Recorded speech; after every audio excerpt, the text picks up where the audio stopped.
Another extremely important one is not getting anywhere near the keyboard when we're agitated. Whatever we post online stays there forever. We can't take back a nasty text message or an email, and most of the time it always ends up being something that we hugely regret once we're stable again.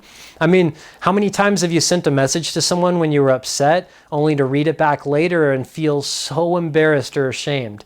Is it really worth having to go through the whole "I'm so sorry, I wasn't feeling well" thing again and again and again?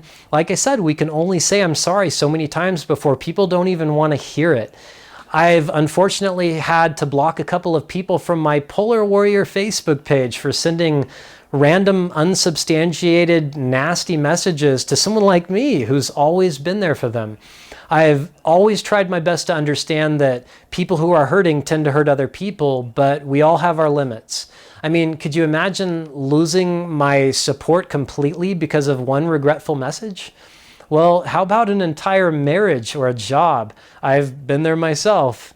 Moving on, manic rage creates an unbelievable amount of pent-up energy. Without some kind of outlet, it usually comes out one way or another. It's kind of like calories. If you don't burn them off in a healthy way, they just end up getting stored in the body in an unhealthy way until it starts affecting our well-being. Exercise is probably one of the best things that you could possibly do, not only for minimizing anxiety, but for all bipolar symptoms. Physical exercise can stimulate our feel-good endorphins. Studies have proven that when you exercise, your brain releases a protein called BDNF, which can minimize bipolar symptoms as well as provide a wealth of other health benefits.